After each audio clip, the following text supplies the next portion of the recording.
Hello, my friends. It's Summer with HammondsNest.com, and I'm getting crafty with another one of those ceiling fan blades. Can't wait to create this beautiful snowman with y'all. I've got a lot of really fun techniques packed in this one, so I hope you'll hang out and see it all come together. First, I gave a little scuff sand to one side of the ceiling fan blade that I'm going to use to create my snowman. And then I crumpled up a piece of white tissue paper and Mod Podged that directly to a portion of the ceiling fan blade. And now I've got this embossed wallpaper that I just kind of cut to size for the top part here.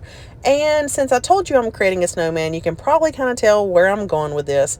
I've got a wood shim here for the brim of a snowman hat, and I painted that black. And now I'm using the color plaster, and that's just like a creamy chalk paint to do the kind of face of the snowman. And now it just all comes down to details of the finish and just adding some cute embellishments and things like that. So after I got the wood shim painted, I did use some hot glue to give it a little tilt and attach it to create that hat portion.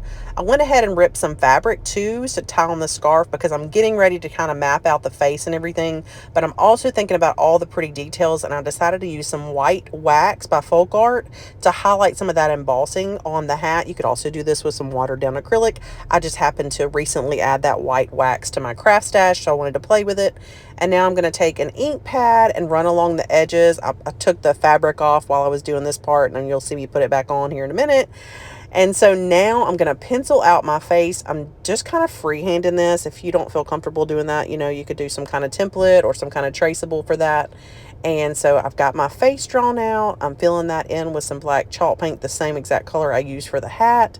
I'll use the end of this paintbrush to do the little dots for the smile, but I'm going to come back and clean those dots up because that was just kind of a rough layout of that. And now I decided to give the nose a little bit more character than just painting it. So I cut some of this corrugated cardstock. It kind of looks like cardboard. You probably could use cardboard. Cut it like a little carrot nose, and I painted it like a burnt orange color. Now I'm coming back in and cleaning up the dots on that smile.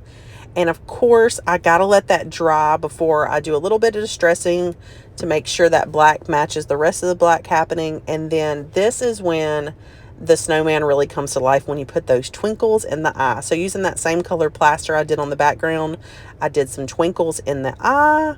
And now we're just going to start getting some of these embellishments in place. I've got my ripped fabric scarf. I've got this burlap trim. It's like a burlap wired trim. I'm going to put a little bit under the floral pick that I'm going to do at the top of the hat. And then I'm going to pull a little bit more of that same fabric to make it coordinate. Do a little knot there and glue that in the center. A cute little button. And then I'm going to fringe the end of my fabric, which I love because you could hang this up. Now I'm leaving my little snowman just kind of like a leaner, or I think it would make a really cute embellishment to a wreath, but we'll see how I end up using it. But you could drill holes in the top and put some wire to make it hang. But now it's all about making our little snowman look like he is in fact a snowman with little bits of snow. So using a combination of the plaster chalk paint and pouncing my brush and using some Mod Podge and diamond dust, I'm adding a little bit of sparkle, which gives even more sweet personality to my little snowman. It makes him really come alive for the winter season, and I just love him.